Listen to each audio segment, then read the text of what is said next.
So, what is the double empathy problem and why is it a problem?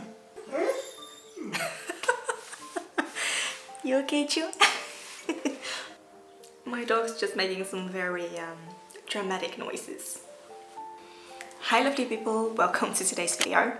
In one of my previous autism videos, which you guys really seem to like, so thank you for that, one of you actually brought to my attention the double empathy problem. So the double empathy problem is something that I really already knew at its core basically. I just had no idea there was an actual name for it. That was an actual theory. I had no idea, so of course I just had to dive into that, and today I want to share that with you. So what is the double empathy problem and why is it a problem? I have my tea, so grab your drink of choice and let's chat.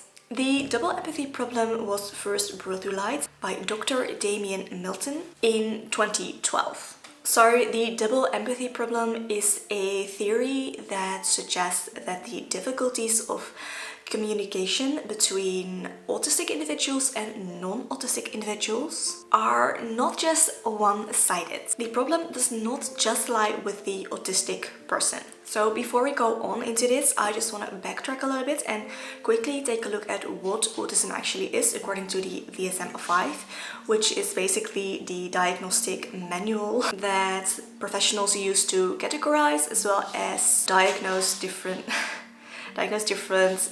abilities and mental illnesses. So if you want a closer look at the diagnostic criteria, I will have a blog post linked for you that I wrote on this, on what autism really is. But for now, I just want to focus in on the social problems that are part of this diagnosis. And this is criterion A out of the criteria that you need to touch on when you have autism.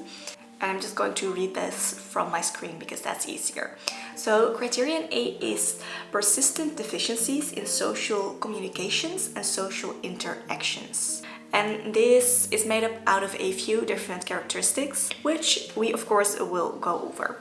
So these are things that all need to be present in a person in order for it to be diagnosed as ASD, autism spectrum disorder, because that is the official name of autism as of the DSM-5. So feature 1 is deficiencies in social emotional reciprocity?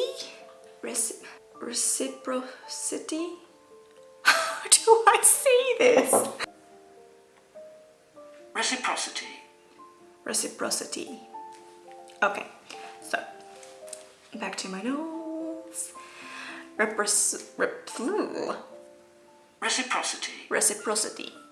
Reciprocity. So deficiencies in social emotional reciprocity. Did I say that right? I hope so.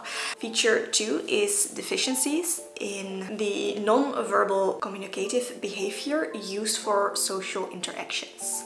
And then feature 3, the final characteristic, is deficiencies in developing, maintaining and understanding relationships. So as you can see, all of these very much put a problem with the autistic person, which has been the traditional, I guess, way of going about this. So as you might be able to tell, all of these criteria very much put the problem with the autistic individual. Which in a way, I guess it makes sense because the world was set up for neurotypicals, but that does not necessarily make it fair to the autistic individual, if you ask me.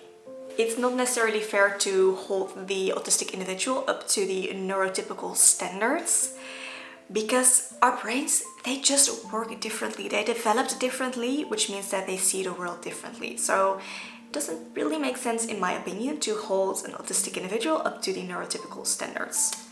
But we'll get into that a little bit later. So, like I said in the beginning of this video, the double empathy problem is a theory that suggests that difficulties in communication don't just come from a disability in the autistic person. Where two parties interact, the communication has to go both ways. It's a two-way street, and that is what this theory really focuses on. So I'm going to try and explain this as well as I can. I'll also have the original article linked for you in the description box if you like to take a closer look at that. But I'll just do my best to explain this theory to you. So it's not just the autistic individual that does not understand the way that neurotypicals communicate. It's also the other way around, which is something that we don't usually shed any light on, but I think is actually a pretty key element to all of this. So as I've touched on before, the brain of autistic people has developed in a different way than that of neurotypicals. And this means that our style of communication has also developed in a slightly different way, which ends up in us just communicating in a slightly different way. So we can have slightly different social cues as well, have different perspectives on the world around us, on situations. And this results basically in an error of communication between the two different parties. So because the autistic individuals in this are really the minority, I mean, most of the people in this world are neurotypicals.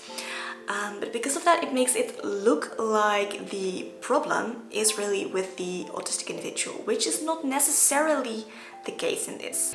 Just because autistic individuals are the minority, that doesn't mean that we are also the problem or that something is inherently wrong with this, because it's really not. Our brain just works differently, which means that we communicate differently and which means that we think differently. And I actually think this has a lot of good things to bring into the world as well. There are a lot of really beautiful traits of autism that maybe are not touched on as much. So if you'd like a video on that, let me know. I'll consider doing that maybe. So basically, just because we speak two different languages, that doesn't mean that we are the whole problem.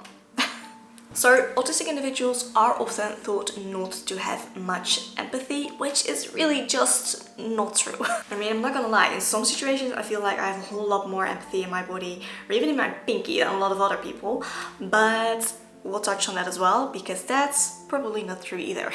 I mean, of course, just like with neurotypicals, some autistic people are going to have more empathy than others, but the main difference here is that we just see the world again a little bit differently, which means that we show our empathy just a little bit different way. So in general, the problem is not a lack of empathy, it's just a not having the understanding of each other. So, fun fact, as an autistic person, it can actually often feel like neurotypicals are the ones that lack empathy. Why is that? We simply experience the world in a different way. So a lot of these situations that seem quite normal to neurotypicals can actually be pretty challenging for autistic people. So a reaction like just get over it, that doesn't feel very empathic, right? So for example, just like a lot of other autistic individuals, I'm pretty sensitive to sounds, to smells, to light even. And that's even more so the case when I'm already a little bit tired. So when I'm at a fun party where a whole group of people just decides that it's a great idea to start singing all together, which is making a tremendous amount of noise, I can tell you that. That can be simply too much for me. So my senses that were already on edge are now just being overloaded. And just getting myself together and get myself over it is quite simply not an option. So think of it this way. If you are burnt out, which likely already increases your sensitivity to different stimuli, which you could say that for a lot of autistic people, those sensitivities are already there. We are already having a heightened sensitivity to stimuli. So if that's the case for you, if you are burnt out, I'm not going to place you right next to a big group of loud, noisy, having fun, screaming, playing children and tell you to stay there and just get over it. That would be pretty mean, right? If I would do that, that would most likely be just way too much for you. And you could say that just like the noise at a party might be too much for me, especially when I'm already at the brink of overstimulation. So the problem is not necessarily that there is no empathy between the two parties, between autistic individuals and non-autistic individuals. My dog has just decided to start chewing her bone, so I hope it's not going to be too annoying for you or too distracting. So, like I said, the problem is not that there is no empathy between the two parties. The problem is actually that the two parties see the world in a different way.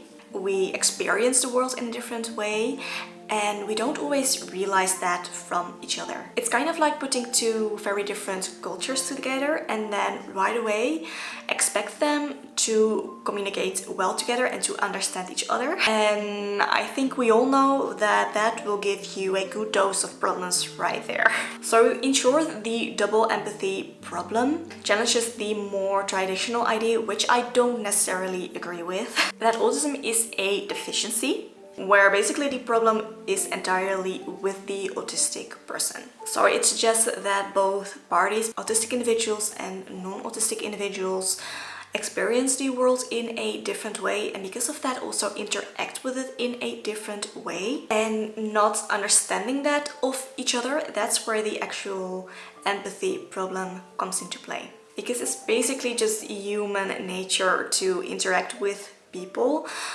as if we basically see the world in a similar way, as if we have both a similar view of the world. We interact with each other as if we see situations in a similar way, and we quite simply just don't see it in a similar way. So in this, helping the autistic individual see how neurotypicals think, which honestly in a big way we also are already forced to do this even to just survive in this world, because it is set up for neurotypicals, not necessarily for autistic individuals. But also learning the neurotypicals, how an autistic person might see the world and how they might see certain situations, how they may feel in them.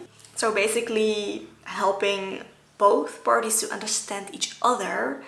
I feel like that's the key here. In order to show empathy, you need to have a feel for the experience of someone else, and that goes both ways. So that's what I have for you today. That was my little talk about the double empathy problem. I hope this maybe shed some light for you on certain things. Maybe it was helpful for you, maybe you just enjoyed watching it. If so, give this video a thumbs up, maybe share it with your friends if you feel like they might get some value from it. And also let me know, were you already aware of this double empathy problem or were you not?